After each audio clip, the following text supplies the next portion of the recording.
आज मैं आप सबके साथ एक ऐसी कटिंग शेयर करने लगी हूँ ना जिसका बहुत ही इजी मेथड है और वो फ्रंट से ही की जाती है और जिसका नाम है फ्रेंच लेयर्स। तो वो आप लोग एक दूसरे को भी कर सकते हैं, अपनी बेटियों को भी कर सकते हैं, सिस्टर्स को भी कर सकते हैं। मतलब इतनी इजी है कि आप एक दूसरे को आराम से कर सकते हैं, आपको पार्लर जाने की नीड बिल्कुल भी नहीं है। साथ ही साथ आज अपनी मज़ेदार सी रूटीन भी शेयर करूँगी कि आज क्या क्या किया, पूरा दिन कैसा गुजरा और कहाँ गई कहाँ नहीं गई, क्या खाया क्या बनाया। और इसी के साथ एक बहुत ही मज़ेदार सी ढाबे की चिकन कढ़ाई की रेसिपी शेयर करने वाली हूँ, जो सिर्फ़ और सिर्फ 5 इंग्रेडिएंट के साथ बनती है, लेकिन जायके से भरपूर होती है, बहुत ही मज़ेदार होती है। तो इसीलिए आज का व्लॉग आपको मिस नहीं करना है, बहुत ही मज़ेदार व्लॉग होने वाला है और साथ ही साथ ये रेसिपी तो बिल्कुल भी मिस नहीं करनी है। तो स्टार्ट करते हैं अपना आज का प्यारा सा मज़ेदार सा व्लॉग। अस्सलाम वालेकुम प्यारे दोस्तों, कैसे हैं आप सब? आई होप आप सब ठीक होंगे, खैरियत से होंगे। अल्हम्दुलिल्लाह मैं भी बिल्कुल ठीक ठाक हूँ। और सुबह ही सुबह यहाँ पर मेरे किचन की सफाइयाँ हो चुकी हैं। सारे किचन को मैंने धो धा के एकदम नीट एंड क्लीन कर दिया है, फ्रेश कर दिया है, मज़ेदार सा, क्योंकि भाई सुबह सुबह तो यही काम सबसे ज़्यादा अच्छा लगता है हम लेडीज़ को। यहाँ पर मैंने अपने कैबिनेट्स के अंदर सारे बर्तनों को निकाल के वॉश कर लिया, जैसे कि तेल की बोतल हो गई, घी के चावल के डब्बे वगैरह हो गए, जितने भी अंदर के सामान वगैरह है ना, उन सबको निकाल कर वॉश किया है, ताकि क्योंकि अब जो है ना महीने का एंड है और नया महीना स्टार्ट होने वाला है, ग्रोसरी होगी, तो जाहिर सी बात है सारे जो बॉक्स वगैरह ना वो खाली हो चुके हैं। और जैसे कि आप सबको पता है कि मैंने पिछले 3 महीने से भरपूर तरीके से कोई भी ग्रोसरी नहीं करी है, रोज़मर्रा का राशन लेती हूँ और खाती हूँ। तो यहाँ पर वैसे किचन साफ़ कर दिया है, ताकि जब मेरी ग्रोसरी हो तो मेरी हर चीज़ जो है ना वॉश हुई भी हो। यहाँ पे बॉटल्स भरना रह गई हैं, तो सारा कूलर वगैरह जो है ना, मेरा काम है कि सुबह उठते के साथ ही ना कूलर बना देती हूँ, साफ़ करके धो धा के उसे भर देती हूँ, साथ ही साथ बॉटल्स भी भर के फ्रिज में रख देती हूँ। और अब जो है ना मौसम चेंज होने लगा है, कराची में ना ठंडी ठंडी हवाओं ने जो है ना घेरा डाल दिया है, सर्दियों का मौसम आने लगा है। तो अब जो है ना कूलर वगैरह के अंदर बर्फ़ डाला करूँगी और ये जो है ना बोतल से इनको वॉश करके रख दूँगी। अच्छा जी, तो यहाँ पर मैं आपको बताने लगी हूँ कि आज मैं करने लगी हूँ इशाल की हेयर कटिंग, जो है फ्रेंच लेयर करने लगी हूँ मैं। ओनली फ्रंट से ही करूँगी, बैक साइड से नहीं करूँगी, क्योंकि फिर वो कहती है कि मेरी लेंथ ख़राब नहीं हो जाए, शॉर्ट ना हो जाए। तो इस वजह से फ्रंट के ऊपर जो है ना जिसकी फ्रेंच लेयर्स करने लगी हूँ। अब ये इसकी कटिंग क्यों करने लगी हूँ, क्योंकि आ रही है मेरे मईके में शादी, मेरी कज़न की शादी है, तो उसकी तैयारियाँ अब आहिस्ते आहिस्ते स्टार्ट करने लगी हूँ। नेक्स्ट मंथ जो है ना मेरी कज़न की शादी है, तो इस वजह से ईशान ने कहा कि आप मेरी कटिंग करके दो। तो मैंने बोला चलो, जब तक इनकी कटिंग है ना और अच्छी से इन्हेंस हो जाएगी, सेटिंग हो जाएगी, थोड़े बाल और 1-1.5 हफ्ते के अंदर जो है ना बढ़ जाएंगे। तो यहाँ पर मैंने सोचा कि क्यों ना आप लोगों के साथ भी ये सिंपल सी प्यारी सी एक कटिंग है वो आपके साथ शेयर करूँ। आप अपने घर में ही बैठे ये कटिंग जो है ना किसी की भी कर सकते हैं, मतलब ये खुद की भी कर सकते हैं, मतलब ये है कि सेल्फ कटिंग भी कर सकते हैं। इसमें कोई भी डिग्री वगैरह मैं आपको नहीं बताऊँगी कि आपको 90 डिग्री पे रखना है, 80 डिग्री पे रखना है, या फिर कोई भी डिग्रीज़ वगैरह नहीं बताऊँगी। सिंपल तरीके से बताऊँगी कि आपको यहाँ पर डायरेक्ट जो है ना सेंटर की पार्टिंग कर लेनी है, और फिर जो दूसरी पार्टिंग करनी है वो एयर टू एयर पार्टिंग करनी है, ठीक है ना। एक कान से लेकर दूसरे कान की तरफ जो है ना आपको पार्टिंग बनानी है, क्योंकि हम ये फ्रंट से कटिंग करने लगे हैं, ठीक है ना। और हम इसके जो है ना 2 सेक्शन बना लेंगे एयर टू एयर। अब एक जो पार्टिंग जो है ना हमने करी हुई है सेंटर से, वहाँ से जो है ना हम पूरे जो बालों को आगे की तरफ लेकर आएंगे। यहाँ पर मैं आपको कोई भी डिग्री नहीं बता रही हूँ, मैं आपको बिल्कुल सिंपल मेथड बता रही हूँ कि आपको बिल्कुल स्ट्रेट जो है ना अपने तरफ सारे बालों को ले लेना है, बहुत अच्छी तरह से बालों को पहले आपको, और एक सेक्शन से जो है ना आपको सारे हेयर की जो ग्रिप है ना वो बहुत अच्छे से अपने हाथों में पकड़ लेनी है। एक भी बाल आपको छूटना नहीं चाहिए, बाल अच्छे से गीले हुए होने चाहिए, उनको शावर गन से आप बहुत अच्छी तरह से गीले कर लेंगे। अच्छा, तो यहाँ पर मैं फ्रेंच कटिंग कर रही हूँ, तो अपने हाथ का जो मैं है ना वो उसको स्लांट रखूँगी, बिल्कुल स्ट्रेट नहीं रखूँगी, हाथ को स्लांट रखना है, याद रखिएगा। अब मैं इसको वापस से रिफ़्रेश करने लगी हूँ।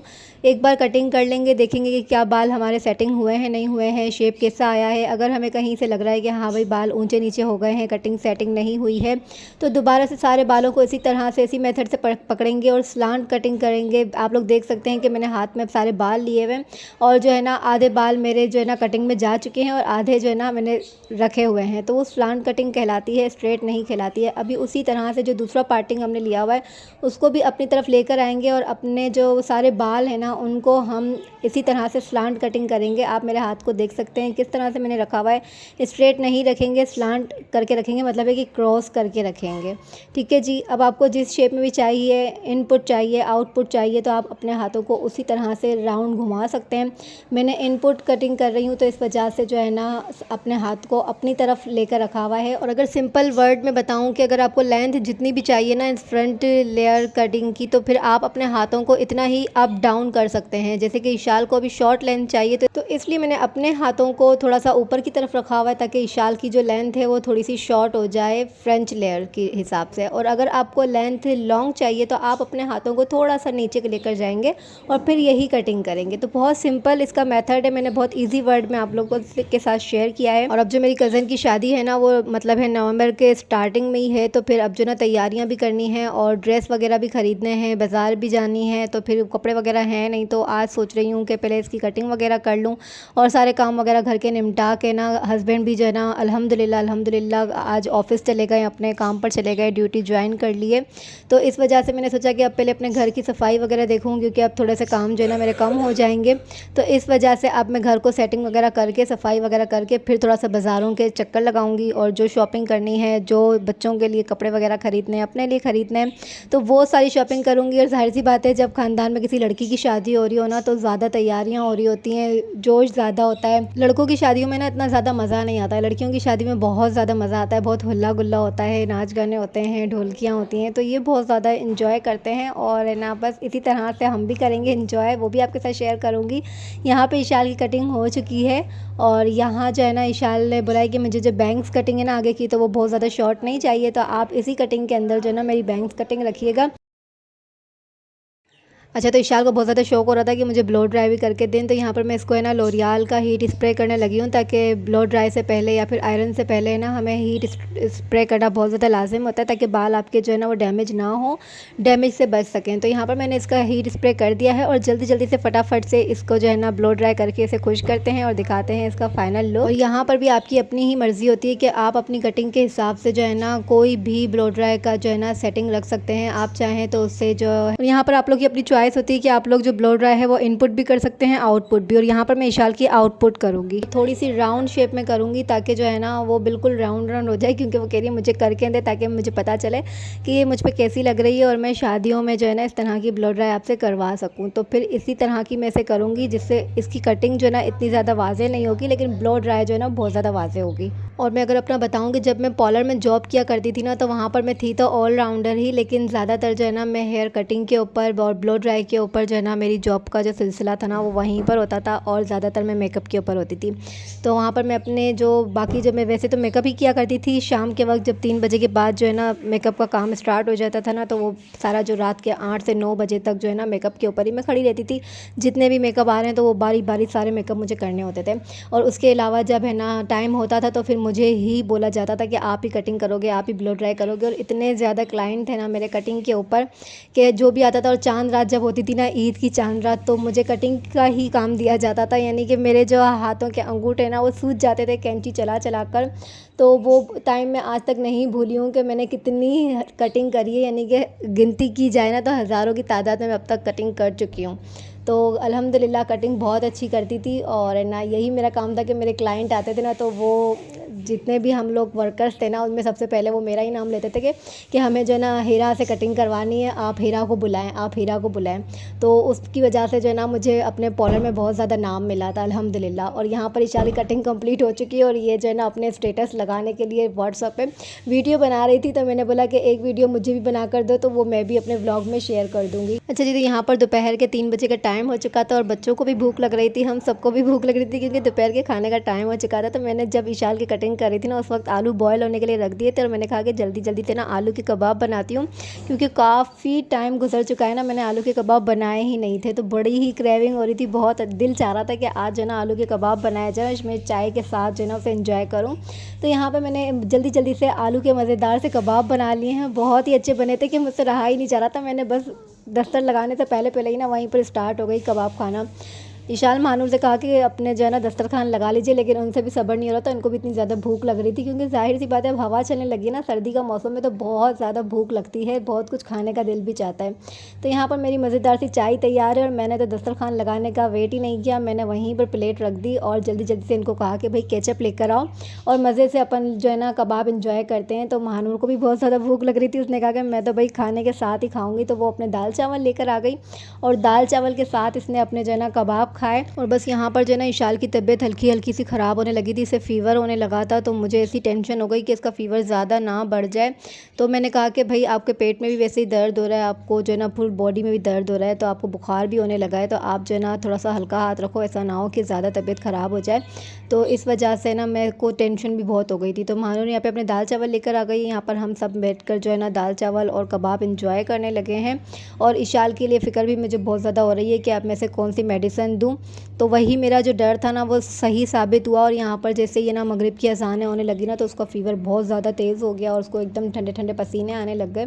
तो मुझे टेंशन हो गई और सांस लेने में भी जो है ना से प्रॉब्लम हो रही थी कि बहुत ज़्यादा सांस इसको है ना चढ़ रहा था, बहुत ज़्यादा सांस आ रहा था। तो मैंने बोला कि जल्दी से ना आपको क्लिनिक लेके जाती हूँ और दवाई दिला के लाती हूँ। तो बस फटाफट से नीचे उतरे, रक्षा करवाया और घर के करीब ही एक क्लिनिक है जहाँ की दवाई हमें लगती है। वो कहते हैं ना कोई एक डॉक्टर ऐसा होता है कि आपको बस उसी से ही शिफा मिलती है, उसी से आपको दवाई लगती है। तो बस वहाँ पे पहुँचना ही था कि वहाँ पहुँचे तो वहाँ तो पूरा क्लिनिक में इतना ज़्यादा रश था कि मुझे वहीं देखकर टेंशन हो गई कि यहाँ पर मेरे 2 से 3 घंटे तो निकल ही जाने कि इतनी लंबी कतारें लगी हुई है, आगे पीछे हर तरफ लेडीज़ जेंट्स इतने ज़्यादा थे कि मैं परेशान हो गई कि यहाँ पे तो गया मेरा टाइम सारा ना। लेकिन फिर भी डॉक्टर ने बहुत जल्दी जल्दी चेक किया सबको और यहाँ पर फाइनली जो है ना इशाल की बारी आ गई चेकअप करवाने के लिए। लेकिन ये वायरस चल रहा था और इसी वजह से क्लिनिक पूरा भरा हुआ था। यहाँ पे डॉक्टर ने इशाल को चेकअप किया और इसको मेडिसिन वगैरह दी। इन्होंने कहा कि इंशाल्लाह जो है ना 1-2 दिन में खुद ही ठीक हो जाएगी, दवाइयाँ टाइम पर लेते रहिएगा। इंजेक्शन का कहा तो इंजेक्शन का नाम सुनते ही इशाल को जो है ना मुँह बन गया कि मैं इंजेक्शन नहीं लगाऊंगी, लेकिन भाई जो डॉक्टर कहेंगे वो तो हमें करना लाजिम होता है। तो जल्दी जल्दी से जाकर मैं जो है ना इंजेक्शन लेकर आई हूँ और पहले डॉक्टर को फ़ीस दे दी क्योंकि रश बहुत ज़्यादा था। तो आगे पीछे हो जाती है भाई फ़ीस, तो पहले जो है ना बंदे को फ़ीस दे देना लाजिम है। और बस जी जिस बात का इशाल को डर था वही हुआ, इंजेक्शन मंगवाया, इंजेक्शन में लेकर आई और जल्दी जल्दी से इशाल को इंजेक्शन लगवाया। और वहीं पर क्लिनिक के अंदर ही छोटा सा एक है ना मेडिकल स्टोर बनाया हुआ है, क्योंकि डॉक्टर की जो दवाइयाँ हैं ना आजकल यही डॉक्टरों ने किया हुआ है कि उनके क्लिनिक के अंदर ही जो है ना ये छोटा सा एक वो मेडिकल बना हुआ होता है, वहीं पर उनकी दवाइयाँ मिलती हैं। इसके अलावा आगे पीछे कहीं पर भी जो है ना स्टोर पे उनकी दवाइयाँ वो वाली मौजूद नहीं होती हैं। तो बस फिर मैंने वहीं से जो है ना इनकी दवाइयाँ वगैरह ले ली। तो देखते ही देखते जो है ना 1000-1200 रुपये जो है ना खर्च उसी वक्त हो गए। लेकिन वही बात है कि आपकी फ़ैमिली से बढ़कर, आपके बच्चों से बढ़कर, आपके घर वालों से बढ़कर आपके लिए कुछ भी नहीं होता है। तो जल्दी से घर चलते हैं। और यहाँ पर मैं घर पहुँच चुकी थी, आते के साथ ही जो है ना मैंने किचन संभाल लिया। यहाँ पर मैंने आप लोगों के साथ कढ़ाई की रेसिपी शेयर करनी है, जो बहुत ही सिंपल सी कढ़ाई है। यहाँ पर मैंने ऑयल गर्म होने के लिए रख दिया था और उसमें आधा किलो जो है ना मैंने चिकन ले ली है और चिकन को डाल दिया है। हल्का सा कलर इसका चेंज होगा ना, बहुत ही सिंपल सी कढ़ाई है, इसमें कुछ भी ज़्यादा नहीं डलता है। इसी वजह से क्योंकि आज मेरे काम ज़्यादा थे तो मैंने सोचा कि यही वाली कढ़ाई बना ली जाए। यहाँ पे 2 चमचे भर के जो है ना मैंने इसमें जिंजर गार्लिक का पेस्ट ऐड कर दिया है। इसको 5 से 7 मिनट यहाँ पर भूनूंगी और थोड़ी देर के लिए ढक दूंगी, ताकि जो है ना स्मेल जो है ना चिकन के अंदर जो जिंजर गार्लिक की एक स्मेल होती है वो ख़त्म हो जाए। यहाँ पर मैं इसके अंदर ब्लैक पेपर ऐड करने लगी हूँ, पिसी हुई काली मिर्च ऐड कर रही हूँ, आप लोग अपने हस्बे ज़ायका डाल सकते हैं। पिसा हुआ गरम मसाला ऐड करने लगी हूँ, बस इसमें और ज़्यादा कोई मसाले नहीं जाएंगे। और ये नमक ऐड कर दिया है हस्बे ज़ायका, आप लोग अपनी चॉइस के हिसाब से ये 3 मसाले इसमें ऐड कर सकते हैं, ठीक है ना। ना इसके अंदर हमने कोई लाल मिर्चें डाली है, ना हमने इसके अंदर कोई और स्पाइसेस डाले हैं, ओनली ऑन ये 3 चीज़ें इसके अंदर गई हैं। साथ ही साथ यहाँ पर मैंने 4 टमाटर जो है ना उनका पेस्ट बना लिया है। इसके अंदर मैंने कुछ भी ऐड नहीं किया है, सिंपल इसको ब्लेंडर करके जो है ना इसको पीस लिया है 4 टमाटर को। यहाँ पे थोड़े से ये जिंजर गार्लिक का पेस्ट और ये जो 3 मसाले डाले उनको भूनने के बाद इसमें ये टमाटर का पेस्ट ऐड कर दिया है। अब मैं इसको थोड़ी देर के लिए पकने के लिए रख दूँगी, ढक दूँगी, ताकि तमाम जो टमाटर का पानी है वो खुश्क हो जाए। और जैसे ही टमाटर का पानी खुश्क हो जाएगा तो हम इसको थोड़ी देर के लिए जो है ना भून लेंगे, 2 से 4 मिनट के लिए। ये ढाबा चिकन कढ़ाई जो है ना बहुत ही मज़े की बनती है। सिर्फ़ और सिर्फ 4 से 5 इंग्रेडिएंट्स इसके अंदर जाते हैं, जैसे कि टमाटर है, काली मिर्च, गरम मसाला है और जो अदरक लहसुन का पेस्ट है। ये 4-5 मसाले जो आपके घर में एवरी टाइम मौजूद होते हैं। जब यहाँ पर बहुत अच्छी तरह से टमाटर वगैरह का पेस्ट फ्राई हो जाएगा मसाला जो है वो तेल छोड़ देगा, तब जाके हम इसके अंदर दही ऐड करेंगे। दही का आपको ये ख़्याल रखना है कि दही खट्टी नहीं होनी चाहिए। दही जो है ना बहुत ज़्यादा अगर खट्टा होगा ना तो आपकी कढ़ाई में वो मज़ा नहीं आएगा जो आना चाहिए। और ये जो कढ़ाई है ना ये थोड़ी सी बहुत ज़्यादा ड्राई ड्राई बनती है, तो इस वजह से इसे घर की रोटियों के साथ खाएंगे तो बहुत मज़ा आएगा। साथ ही साथ यहाँ पे हमारी कढ़ाई तैयार हो चुकी है। यहाँ पे मैंने इसके अंदर जो बड़ी वाली दरमियानी हरी मिर्चें होती हैं ना उनके 2-2 टुकड़े करके डाल दिए हैं, साथ ही बहुत सारा हरा धनिया डाल दिया है और इसको अच्छी तरह से मिक्स करेंगे और 2 से 4 मिनट के लिए जो है ना इसको दम पर रख देंगे, ताकि जो है ना ये धनिए की खुशबू और मिर्चों की खुशबू जो है ना इस कढ़ाई के अंदर रच बस जाए। और यहीं पर जो है ना मेरी कढ़ाई मज़ेदार सी तैयार है। झटपट सी कढ़ाई जो बनाई है ना मैंने, सिर्फ़ और सिर्फ 5 से 6 मिनट लगे हैं और ये कढ़ाई तैयार हो चुकी है। लीजिए भाई, इसकी फ़ाइनल लुक है। अब मैं इसे डिश आउट कर रही हूँ। आप लोग बताइएगा कि आपको देखने में कैसी लग रही है। भाई खाने में तो मुझे बहुत ही मज़ा आया, बच्चों ने भी बहुत शौक़ से खाया, हस्बैंड ने भी बहुत शौक़ से खाया। आप लोग भी ज़रूर ट्राई कीजिएगा, जब आप लोग के पास टाइम कम हो ना तब ये वाली कढ़ाई आप लोग बना सकते हैं। तो ये आराम से जो है ना 4 बंदे मज़े से खा सकते हैं ये आधा किलो चिकन के अंदर। तो ये हो गई मेरी कढ़ाई तैयार और यहीं पे मैं अपने व्लॉग को एंड करती हूँ। आपसे चाहती हूँ इजाज़त। आज का व्लॉग सिंपल सा व्लॉग था, लेकिन अगर अच्छा लगा हो तो लाइक शेयर सब्सक्राइब करना ना भूलिएगा। मिलते हैं आपसे नेक्स्ट व्लॉग में, तब तक के लिए दीजिए इजाज़त। अल्लाह हाफ़िज़।